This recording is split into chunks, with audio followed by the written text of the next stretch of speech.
라호라, 너는 정말 피부만 조금 더 좋았으면 더 예뻤을 텐데. 너는 무슨 어린애가 그렇게 피부 화장을 두껍게 해. 2달 만에 피부가 진짜 드라마틱하게 좋아진 거죠. 이렇게 좋아진 상태를 맛본 이상 다시 과거로 돌아갈 수가 없어요. 여드름은 내 인생을 망치러 온 나의 구원자다. 여러분 안녕하세요, 라울입니다. 오늘은 제가 셀프 케어를 왜 시작하게 됐는지 그 이유에 대해서 한번 이야기를 해보려고 해요. 제가 그동안 올렸던 영상들 스타일이 약간 강의하는 듯한 정보를 쏟아내는 그런 영상이 많았잖아요. 왠지 막 공부해야 될 것 같고 필기해야 될 것 같고. 그런데 오늘은 그런 영상들과는 달리 좀 여러분들이랑 편하게 얘기한다, 수다 떠는 느낌으로 좀 편하게 이야기를 털어놓아 보려고 해요. 제 영상을 오랫동안 보셨던 분들은 아시겠지만 저는 초등학교 6학년, 그러니까 13살 때부터 얼굴에 여드름이 나기 시작했어요. 초등학생 때는 앞머리 있는 게 유행이었거든요. 그래서 앞머리를 내다 보니까 처음에는 이마에 좁쌀 여드름이 조금씩 생기더니 나중에는 점점 볼이나 턱으로 번지다가 그게 좁쌀이 아닌 화농성으로 바뀐 케이스예요. 특히 턱 주변에 생기는 화농성 여드름이 심했는데 생리 주기에 따라서 조금 더 심해지냐 아니면 좀 덜 심해지냐 요 차이만 있을 뿐이지 거의 1년 360일 내내 턱 주변에는 기본 3개에서 5개의 화농성 여드름이 있었어요. 좀 많이 심할 때는 뭐 7개, 10개도 늘어났었고요. 한참 사춘기 나이에 그렇게 얼굴에 화농성 여드름이 나는 게 얼마나 스트레스였겠어요. 그런데 피부도 피부지만 그 당시를 생각해보면 저한테 가장 큰 상처를 줬던 거는 제 주변 지인들의 말이었어요. 저랑 친한 사람들. 예를 들어서 피부 안 좋으신 분들은 좀 공감하실 수도 있을 것 같은데 이상하게 사람들이 이렇게 막 얘기하다가도 제가 나타나잖아요. 제가 그 이야기를 할 때 중간에 끼면은 갑자기 이야기 주제가 여드름이나 피부 쪽으로 자연스럽게 흘러가요. 그러니까 갑자기 주목받게 되고. 근데 그런 것도 너무 싫었고 또 아직도 생각나는 게 그 당시 제가 좋아하는 남자애가 있었어요. 근데 이제 걔랑 약간 데이트 비슷한 걸로 나가서 굉장히 설레는 그런 날이었는데 아직도 되게 뚜렷하게 생각나요. 이제 그 친구가 제 맞은편에 앉아있고 같이 이제 카페에서 얘기를 하다가 이런 말을 툭 던지는 거예요. 라호라, 너는 정말 피부만 조금 더 좋았으면 더 예뻤을 텐데. 진짜 그 말이 막 빗으로 꽂혀가지고 정말 옛날 기억이거든요. 근데도 아직도 뚜렷하게 생각이 나요. 저 기억력이 굉장히 안 좋은 사람이에요. 근데도 그게 너무 강렬해서 아직까지 이렇게 기억이 나더라고요. 너무 생생하게. 그리고 또 저를 상처 줬던 지인의 말이 사촌 언니. 물론 사촌 언니는 저를 뭐 놀린다거나 좀 이렇게 상처 주려고 했던 말은 아닐 거예요. 다만 제가 피부에 대한 트라우마나 자격지심이 너무 심한 상태였기 때문에 저한테는 상처로 왔던 건데 이런 일이 있었어요. 이제 오랜만에 가족 행사가 있어서 친척들을 만나는 자리였는데 거기서 이제 사촌 언니 만나서 반가워요 언니 하면서 이야기를 나누는데 언니가 막 웃으면서 그러는 거예요. 너는 무슨 어린애가 그렇게 피부 화장을 두껍게 해.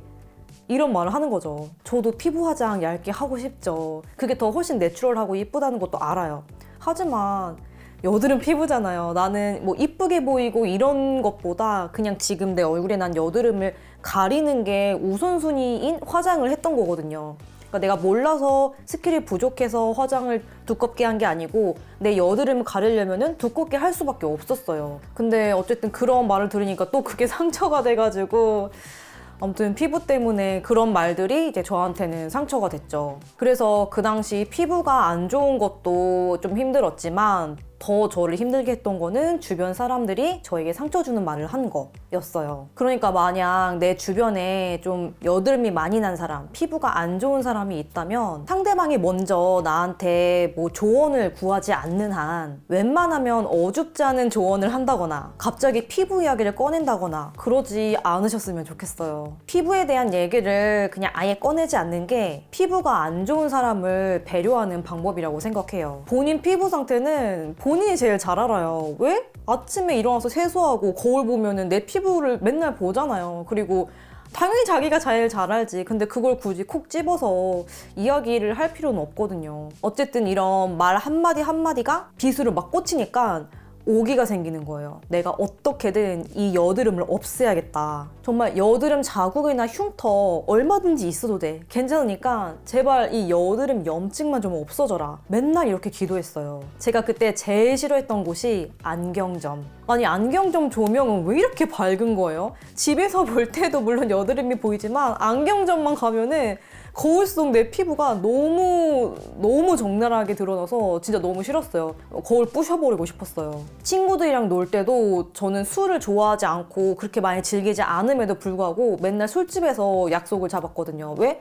거기가 조명이 좀 어두우니까 제 피부가 나쁜 게 좀 덜 드러나고 가려지는 것 같았거든요. 그래서 카페도 어두운 데 가고 웬만하면 저녁에 약속 잡고 그랬던 기억이 나요. 그 정도로 피부가 안 좋은 게 저한테는 엄청 큰 결핍이었어요. 그러니까 아시겠죠? 제가 얼마나 이 여드름을 없애고 싶었겠어요.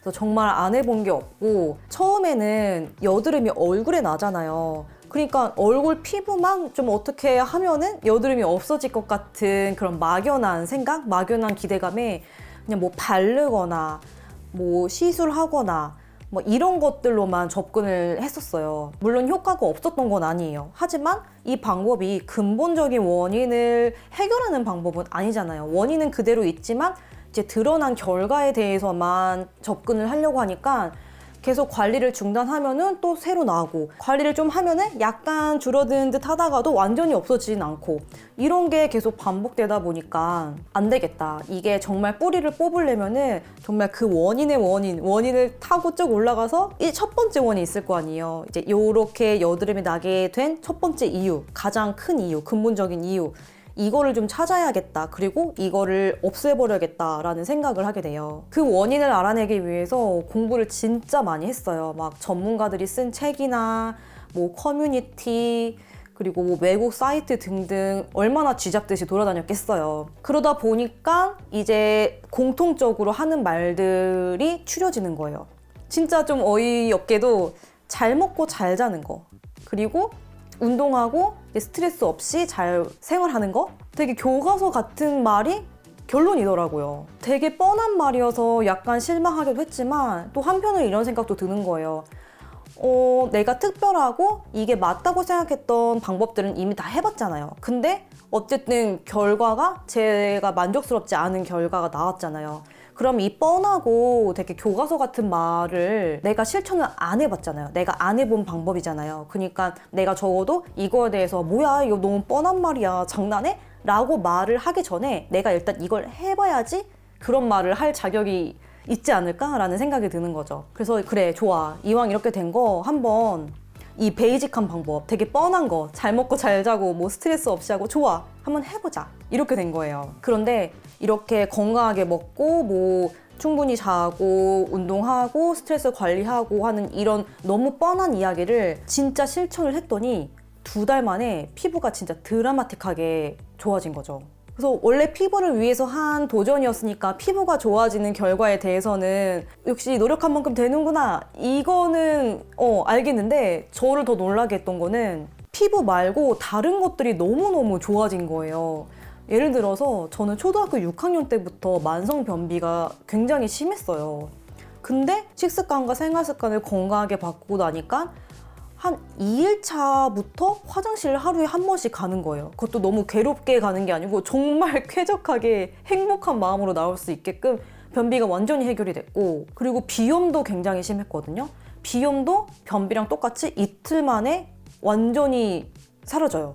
그러니까 2 콧구멍으로 숨을 편하게 쉬면서 잠드는 행복을 제가 혜택을 얻은 거예요. 그리고 체력도 완전 쓰레기 체력이었는데 뭐 따로 운동을 그때는 적극적으로 하던 시기도 아니었는데 체력도 훨씬 좋아지고 체감을 할 정도로 와 그때는 완전 충격이었죠. 그때 제가 얼마나 충격을 받았겠어요. 여드름이 많이 줄어들고 피부가 좋아진 것만 해도 정말 감사합니다 이건데 예상치도 못했던 부분들까지 너무 좋아져 버리니까 이게 삶의 질이 이만큼 막 업그레이드가 되는 거예요. 한 번도 이런 삶의 질을 누리면서 살아본 적이 없는데, 그러니까 욕심이 나는 거예요. 이미 좋은 걸 내가 경험을 해버렸고 저는 이 혜택들을 계속 누리고 싶은 거죠. 그리고 내가 식습관, 생활습관을 100% 완벽하게 지킨 것도 아니고 그때는 처음 이런 시도를 해본 거니까 뭐 한 70%, 80% 정도 지켰겠죠?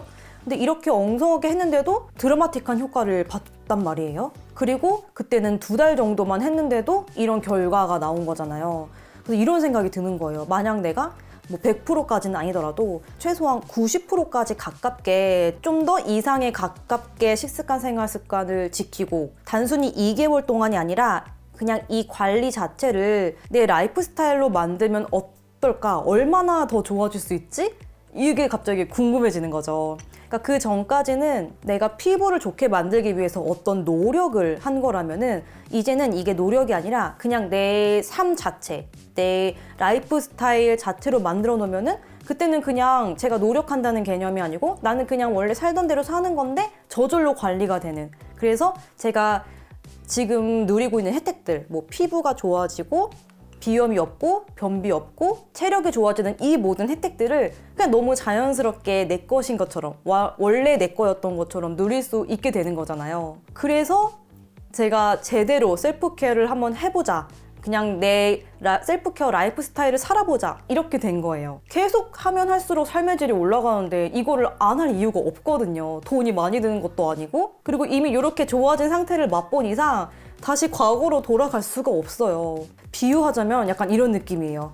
비행기를 이코노미석만 타던 사람이 갑자기 퍼스트 클래스를 타본 거예요. 얼마나 좋겠어요. 그러니까 계속 이거를 타고 싶은 거지. 왜냐면 안 좋은 거를 경험해봤고 너무너무 좋은 것도 경험을 해보니까 다시 그 안 좋은 걸로 돌아가기가 싫은 거예요. 그래서 계속 이 퍼스트 클래스를 타기 위해서 거기에 상응하는 노력을 하는 거죠. 그게 저는 이제 셀프케어를 제 라이프 스타일로 만든 거였고요. 이렇게 셀프케어 라이프 스타일로 살면서 삶의 질이 정말 어나더 레벨로 껑충 뛰었고, 당연히 삶의 만족도도 엄청 높죠. 행복해요. 정말 저는 요즘이 제일 행복한 것 같아요. 결국 그 여드름이라는 저의 가장 큰 결핍, 이게 지금의 저를 만들었다고 생각을 해요. 예전의 여드름은 저의 가장 큰 약점이고 숨기고 싶은 결핍이었다면 지금은 이 여드름이 좀 다른 의미예요. 지금 저한테 여드름은 내 몸이 건강하지 않다고 피부가 보내는 신호예요. 막 이런 거예요. 피부가 저한테 경고를 하는 거죠. 야, 너 요즘 쓰레기 음식 너무 많이 먹고 있는 거 아니야? 야, 너 요즘 생활이 너무 쓰레기 같아. 이러면서 약간 정신 차리라고 삐용삐용 경보를 울리는 게 저는 여드름이라고 생각을 해요. 제가 건강하지 않게 살고 있을 때 피부가 이 여드름이라는 어떤 방법으로 저한테 경고를 보내는 거죠. 그러면 전 딱 거울을 보고 아, 여드름이 났네. 내가 쓰레기 같은 음식을 최근에 좀 많이 먹었지. 아, 자중히 해야겠다. 이런 식으로 받아들이게 되는 거예요. 이렇게 저의 약점인 여드름을 저의 장점으로 받아들이는 순간 제 인생이 완전히 바뀐 것 같아요. 마치 여드름은 이런 거죠. 나의 인생을 망치러 온 나의 구원자 같은 존재. 정말 여드름을 없애고 싶어서 여드름 때문에 식습관을 바꾸게 됐고, 여드름 때문에 운동을 하게 됐고, 여드름 때문에 일찍 자고 명상까지 하고, 여드름 때문에 셀프케어에 입문을 하게 된 거예요. 그리고 사람 자체가 완전히 바뀌어버렸죠. 제가 지금 30대예요. 그런데 20대 때보다 오히려 피부 상태가 훨씬 더 좋아요. 여드름이 줄어든 것뿐만 아니라 뭐 탄력이라든지 결이라든지 이런 것들이 그냥 전반적인 피부 컨디션이 훨씬 좋아졌고, 피부뿐만이 아니라 체력도 좋아지고 몸매도 이뻐지고 멘탈도 굉장히 튼튼해졌어요. 그리고 보세요. 처음에는 이게 저 좋게 하려고, 내 여드름 없애고 내 삶의 질을 올리려고 셀프케어를 시작하고 공부한 건데, 이제는 그동안 공부한 걸로 뭐 해요? 유튜브도 찍죠? 그리고 셀프케어 클래스랑 셀프케어 코칭하면서 돈도 벌잖아요. 완전 대박 아니에요? 좋아하는 일 하면서 돈까지 버는 인생, 성공한 인생. 물론 어렸을 때는 여드름 때문에 정말 힘들었어요. 돈도 진짜 많이 썼고요. 하지만 그 피부를 좋게 만들겠다는 저의 집념, 이 여드름을 죽여버리겠다, 없애버리겠다, 그 집념 하나로 미친 듯이 공부를 할 수 있었고 또 배운 것들을 실천을 할 수 있었어요. 그래서 지금은 제가 여드름 피부로 태어난 거에 대해서 오히려 감사해요. 지금도 여드름 피부는 제가 계속해서 셀프케어 라이프 스타일을 지속하는 원동력이 되거든요. 이게 좀 이상하게 들릴 수 있겠지만 진심이에요.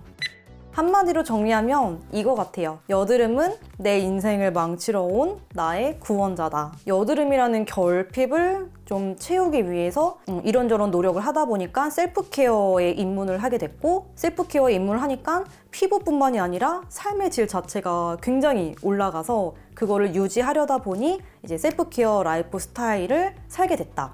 그리고 나는 너무 행복하고 이제는 그걸로 돈도 번다. 그리고 이제는 여드름이 났을 때 내 피부가 알려주는구나. 경고하는구나. 너 지금 굉장히 쓰레기처럼 살고 있으니까 다시 정신 차려라 라고 이야기를 하는 거구나. 이런 식으로 받아들이고 있다. 요렇게 정리를 하면 될 것 같아요. 제가 수다 떨듯이 편하게 이야기한다고 해놓고 또 저 혼자 말하다 보니까 약간 흥분해서 말도 빨라지고 뭔가 더 강의하는 스타일로 말한 것 같긴 한데 어떠셨을지 모르겠어요. 분명히 지금 영상을 보시는 분들 중에서는 아무래도 여드름이나 피부 문제 때문에 저를 구독해서 보시는 분들이 많으실 거란 말이죠. 제가 하는 말이 얼마만큼 공감이 되셨을지는 모르겠지만 저는 그런 마음이에요. 이미 여드름 피부로 태어난 거 이왕이면은 여드름도 없애면서 내 삶의 질을 올리고 내 삶의 만족도를 올리는 쪽으로 좀 더 내 에너지를 쏟아보는 건 어떨까. 그러면은 엄청 행복하게 잘 살 수 있을 텐데, 왜냐면 내가 그랬으니까. 그러니까 저 같은 케이스도 있으니까 참고를 하시면 좋지 않을까 하는 마음으로 영상을 찍어봤어요. 그럼 영상 끝까지 봐주셔서 감사하고요. 여러분 오늘도 자신을 위해서 사세요. 그럼 우린 다음 영상에서 만나요. 안녕.